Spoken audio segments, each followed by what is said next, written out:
मधुबन के बाबा, मधुबन के बाबा मुरली वाले, आपका क्या कहना, आपका क्या कहना। ओम शांति। आज 22 दिसंबर 2024 के अव्यक्त बाप दादा के मधुर महावाक्य सुनेंगे, जिसकी रिवाइज डेट है 17 मार्च 2003। मुरली का सार है, सदा अपने स्वमान में रहना, सम्मान देना, सबका सहयोगी बनना और समर्थ बनाना। मुरली का सार, सदा अपने स्वमान में रहना, सम्मान देना, सबका सहयोगी बनना और समर्थ बनाना। तो चलिए बहुत प्रेम और एकाग्रता से सुनते हैं आज के अव्यक्त बाप दादा के मधुर महावाक्य। आज बाप दादा, आज भाग्य विधाता बाप दादा चारों ओर के हर एक बच्चे के मस्तक में भाग्य की 3 लकीरें देख रहे हैं। एक परमात्मा पालना की भाग्यवान लकीर, दूसरी सत्य शिक्षक की श्रेष्ठ शिक्षा की भाग्यवान लकीर और तीसरी श्रीमत की चमकती हुई लकीर। चारों ओर के बच्चों के मस्तक के बीच तीनों लकीरें बहुत अच्छी चमक रही हैं। आप सभी भी अपने तीनों भाग्य की लकीर को देख रहे हैं ना। जब भाग्य विधाता आप बच्चों का बाप है, तो आपके सिवाय श्रेष्ठ भाग्य और किसका हो सकता है। बाप दादा देख रहे हैं कि विश्व की अनेक करोड़ आत्माएं हैं, लेकिन उन करोड़ों में से 6 लाख परिवार कितने थोड़े हैं। कोटों में कोई हो गए ना। तो वैसे हर मानव के जीवन में यह तीनों बातें, पालना, पढ़ाई और श्रेष्ठ मत, तीनों ही आवश्यक है। लेकिन यह परमात्मा पालना और देव आत्माएं व मानव आत्माओं की मत, पालना, पढ़ाई में रात दिन का अंतर है। तो कितना श्रेष्ठ भाग्य, जो संकल्प में भी नहीं था, लेकिन अब हर एक का दिल गाता है। क्या गाता है? पा लिया। तो बाबा कहते पा लिया व पाना है। क्या कहेंगे? पा लिया ना। तो बाप भी ऐसे बच्चों के भाग्य को देख हर्षित होते हैं। बच्चे कहते वाह बाबा वाह, और बाप कहते वाह बच्चे वाह। बस इसी भाग्य को सिर्फ स्मृति में नहीं रखना है, लेकिन सदा स्मृति स्वरूप रहना है। कई बच्चे सोचते बहुत अच्छा है, लेकिन सोचना स्वरूप नहीं बनना है, स्मृति स्वरूप बनना है। स्मृति स्वरूप सो समर्थ स्वरूप है, सोचना स्वरूप समर्थ स्वरूप नहीं है। तो बाप दादा बच्चों की भिन्न भिन्न लीला देखते मुस्कुराते रहते हैं। कोई कोई सोचता स्वरूप रहते हैं, स्मृति स्वरूप सदा नहीं रहते। कभी सोचता स्वरूप और कभी स्मृति स्वरूप। जो स्मृति स्वरूप रहते हैं वह निरंतर नेचुरल स्वरूप में रहते हैं, और जो सोचता स्वरूप में रहते हैं उन्हें मेहनत करनी पड़ती है, क्योंकि वो सोचने का ही काम कर रहे हैं, स्वरूप तो बन ही नहीं रहे। तो बाबा कहते हैं फिर उनको क्या करनी पड़ती है? मेहनत करनी पड़ती है। तो ये संगम युग मेहनत का युग नहीं है, सर्व प्राप्तियों के अनुभवों का युग है। 63 जन्म मेहनत की, लेकिन अब मेहनत का फल प्राप्त करने का युग अर्थात समय है। तो बाप दादा देख रहे थे कि देह अभिमान की स्मृति में रहने में क्या मेहनत की, क्या मेहनत की। मैं फलाना हूँ, मैं फलाना हूँ, ये मेहनत की? नेचुरल ही रहा ना। तो बाबा कहते नेचर बन गई ना बॉडी कॉन्शियसनेस की।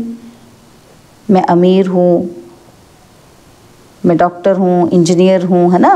तो बाबा कहते ये मैं फलाना फलाना करने में तो मेहनत की नहीं, ये तो आपका नेचुरल स्वभाव बन गया बॉडी कॉन्शियसनेस का।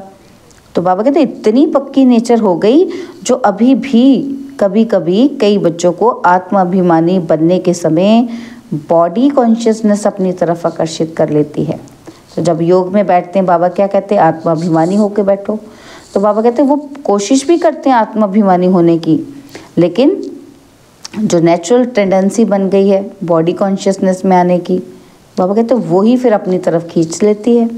सोचते हैं कि मैं आत्मा हूँ, मैं आत्मा हूँ, लेकिन देह भान ऐसा नेचुरल रहा है जो बार बार ना चाहते ना सोचते देह भान में आ जाते हैं। कोशिश करते रहते हैं लेकिन चाहते भी नहीं हैं कि ऐसा हो, लेकिन फिर भी स्वभाव ऐसा पक गया, नेचर बन गई है, तो बाबा कहते हैं देह अभिमान में ही आ जाते हैं।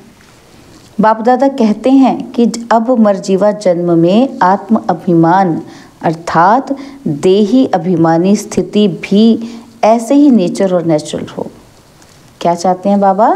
कि अभी आपकी देही अभिमानी स्थिति ऐसी बन जाए जैसी शरीरों में आप बनती है ना, देह में आ जाते हो। तो बाबा कहते ऐसे ही आपकी देही अभिमानी स्थिति बने, मेहनत नहीं करनी पड़े कि मैं आत्मा हूँ, मैं आत्मा हूँ। जैसे कोई भी बच्चा पैदा होता है और जब उसे थोड़ा समझ में आ जाता है तो उसको परिचय देते हैं कि आप कौन हो, किसके हो। ऐसे ही जब ब्राह्मण जन्म लिया तो आप ब्राह्मण बच्चों को जन्मते ही क्या परिचय मिला? आप कौन हो?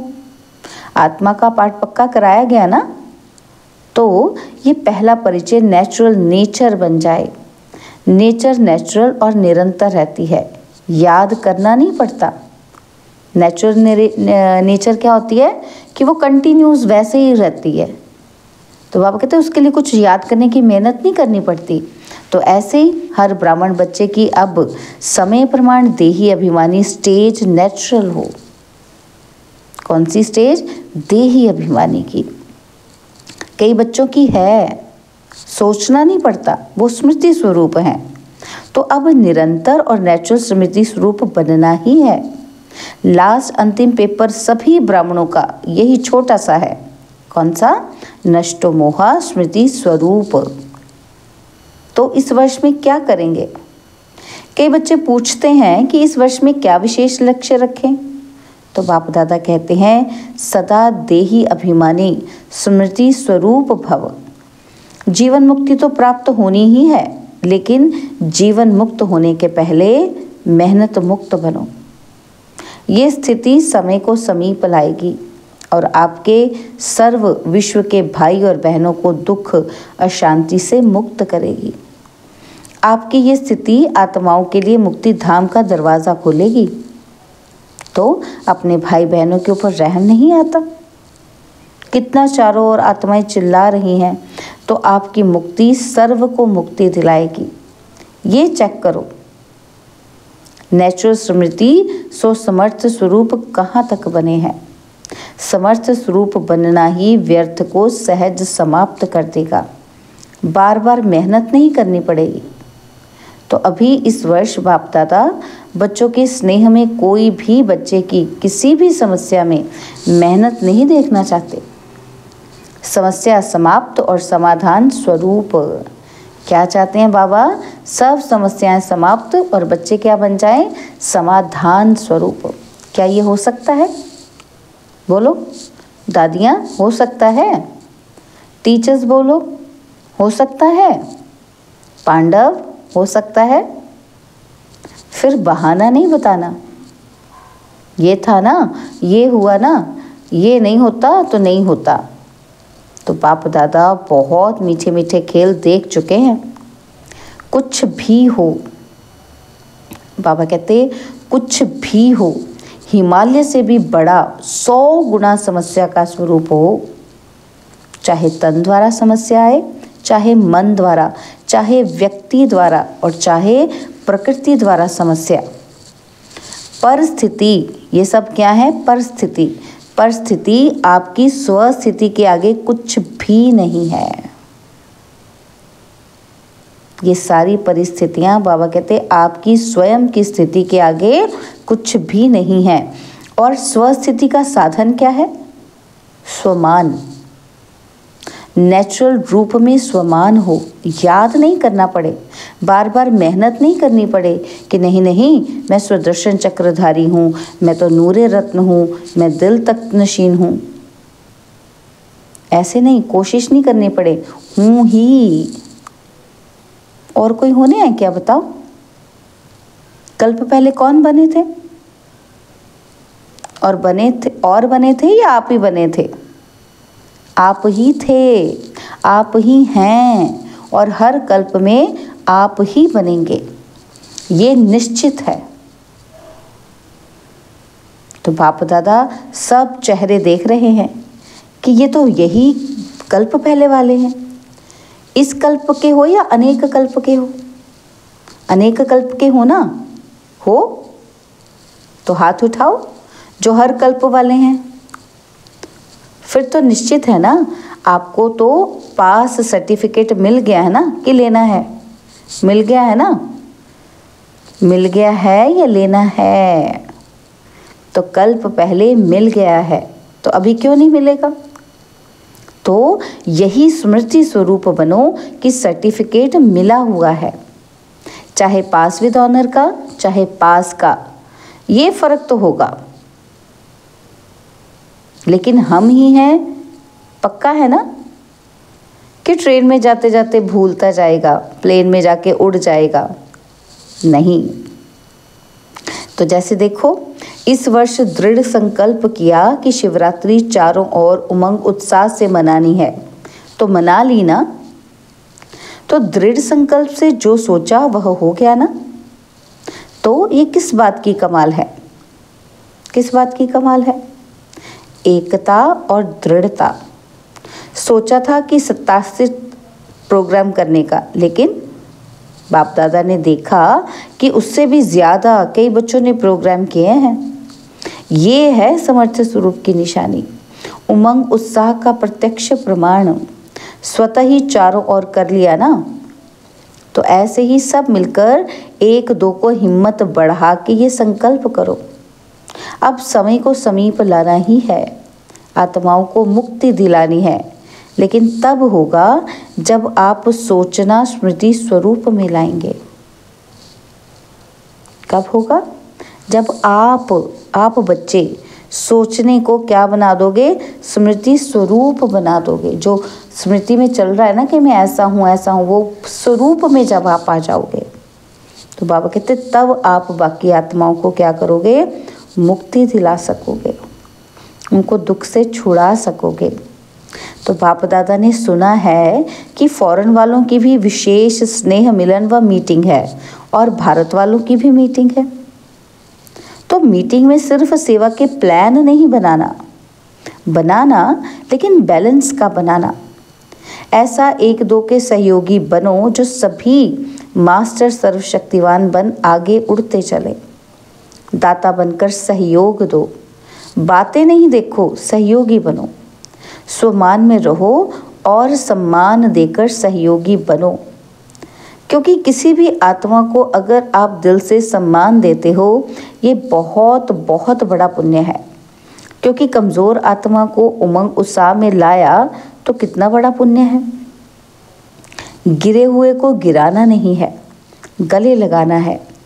अर्थात बाहर से गले नहीं लगाना, गले लगाना अर्थात बाप समान बनाना, सहयोग देना। तो पूछा है ना कि इस वर्ष क्या क्या करना है? बच्चों ने पूछा है ना, बाबा कहते। तो बाबा ने क्या कहा? बस सम्मान देना और स्वमान में रहना, ये करना है। समर्थ बन समर्थ बनाना, व्यर्थ की बातों में नहीं जाना। जो कमज़ोर आत्मा है ही कमज़ोर, तो उसकी कमज़ोरी को देखते रहेंगे तो सहयोगी कैसे बनेंगे? सहयोग दो तो दुआएं मिलेंगी। तो सबसे सहज पुरुषार्थ है, और कुछ भी नहीं कर सकते हो तो सबसे सहज पुरुषार्थ है दुआएं दो और दुआएं लो। सम्मान दो और महिमा योग्य बनो।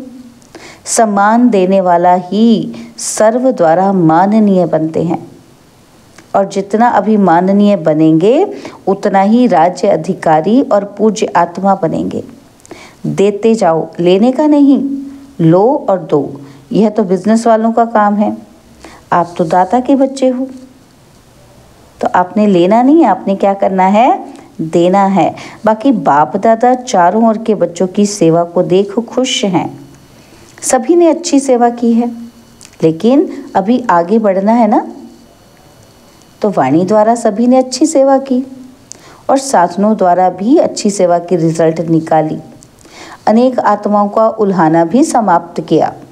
और साथ साथ समय के तीव्र गति की रफ्तार देख बाप दादा यही चाहते हैं, क्या चाहते हैं कि सिर्फ थोड़ी आत्माओं की सेवा नहीं करनी है, लेकिन विश्व की सर्व आत्माओं के मुक्तिदाता निमित्त आप हो। आप बच्चे क्या हो? निमित्त हो उनको मुक्ति देने के लिए, क्योंकि आप बाप के साथी हो। तो समय की रफ्तार प्रमाण अभी एक ही समय इकट्ठा 3 सेवाएं करनी है। क्या कहा बाबा ने? एक ही समय इकट्ठी 3 सेवाएं। तो कौन सी हैं? एक वाणी, दूसरा स्वशक्तिशाली स्थिति और तीसरा श्रेष्ठ रूहानी वाइब्रेशन। तो जहाँ भी सेवा करो वहाँ ऐसा रूहानी वाइब्रेशन फैलाओ जो वाइब्रेशन के प्रभाव में सहज आकर्षित होते रहें। देखो अभी लास्ट जन्म में भी आप सबके जड़ चित्र कैसे सेवा कर रहे हैं ना मंदिरों में। तो क्या वाणी से बोलते हैं वो चित्र? बाबा कहते हैं वाइब्रेशन ही ऐसा होता है जो भक्तों को भावना का फल सहज मिल जाता है। चित्र को देखते ही उनको ऐसा फील हो रहा है कि वो उनको सुन रहे हैं, उनको आंसर कर रहे हैं, उनको फल दे रहे हैं, प्रार्थना का उनको मिल रहा है, भावना का भाड़ा मिल रहा है। तो बाबा कहते हैं वाइब्रेशन ऐसा होता है जो भक्तों की भावना का फल सहज मिल जाता है उनको। तो ऐसे वाइब्रेशन शक्तिशाली हों किसके? हम बच्चों के।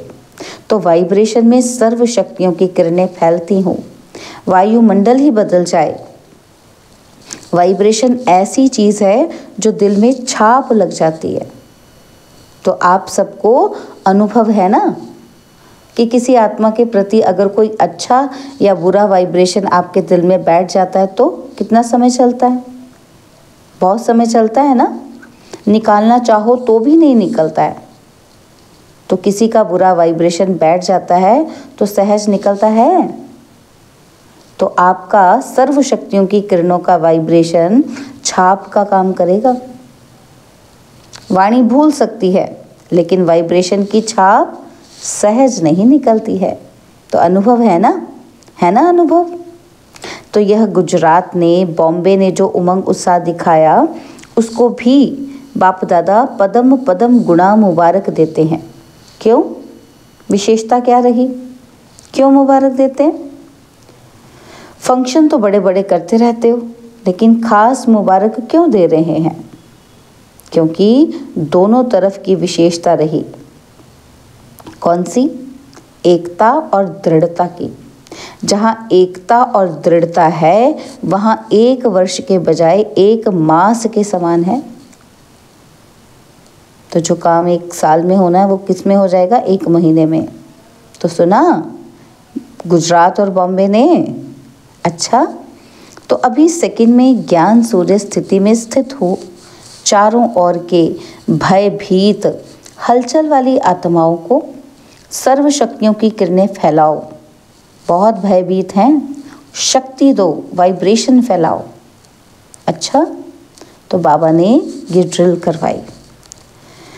चारों ओर के बच्चों के भिन्न भिन्न याद प्यार और समाचार के पत्र और ईमेल बाप के पास पहुंच गए हैं। हर एक कहता है कि मेरी भी याद देना, मेरी भी याद देना। तो बाप दादा कहते हैं हर एक प्यारे बच्चों की बाप दादा के पास याद पहुंच गई है। दूर बैठे भी बाप दादा के दिल तक नशीन हैं। तो आप सबको जिन्होंने भी कहा है ना याद देना, तो बाबा के पास पहुंच गई। तो यही बच्चों का प्यार और बाप का प्यार बच्चों को उड़ा रहा है। अच्छा, चारों ओर के अति श्रेष्ठ भाग्यवान कोटों में कोई विशेष आत्माओं को सदा स्वमान में रहने वाले, सम्मान देने वाले, सर्विसेबल बच्चों को सदा स्मृति स्वरूप, सो समर्थ स्वरूप आत्माओं को सदा अचल अडोल स्थिति के आसन पर स्थित सर्वशक्ति स्वरूप बच्चों को बाप दादा का याद प्यार और नमस्ते। हम रूहानी बच्चों की रूहानी बाप दादाजी को दिलवा जान सिखवा प्रेम से नमस्ते। ओम शांति। प्यारे बाबा मीठे बाबा, मेरे बाबा, शुक्रिया बाबा, शुक्रिया बाबा, शुक्रिया। तो दादी जी से बाबा बात कर रहे हैं। तो बाप दादा ने कहा कि बाप दादा आपके ऊपर विशेष खुश हैं। क्यों खुश हैं? विशेष इस बात पर खुश हैं कि जैसे ब्रह्मा बाप सभी को ऑर्डर करता था कि ये करना है, अभी करना है, ऐसे आपने भी ब्रह्मा बाप को फॉलो किया। आप भी मेरे साथ हैं। वह तो है ही, निमित्त तो आप बनी ना, और ऐसा दृढ़ संकल्प किया जो चारों ओर सफलता है। इसलिए आप में रूहानी ताकत बहुत गुप्त भरी हुई है। तबीयत ठीक है, रूहानी शक्ति इतनी भरी हुई है जो तबीयत कुछ भी नहीं है। कमाल है ना? तो दादियों का मिलना देखकर सबकी दिल होती है कि हम भी दादी होते तो मिलते ना। तो आप भी दादी बनेंगे। अभी बाप दादा ने प्लान बनाया है, दिल में अभी दिया नहीं है। तो जो सेवा के ब्रह्मा बाबा के साकार समय में सेवा में आदि रत्न निकले हैं, उन्हों का संगठन पक्का करना है। कब करेंगे? जब आप करो। तो यह ड्यूटी आपकी दादी जानकी को दी गई है। तो आपके दिल का संकल्प भी है ना, क्योंकि जैसे आप दादियों का एकता और दृढ़ता का संगठन पक्का है, ऐसे आदि सेवा के रत्नों का संगठन पक्का हो। इसकी बहुत बहुत आवश्यकता है, क्योंकि सेवा तो बढ़नी ही है। तो संगठन की शक्ति जो चाहे वह कर सकती है।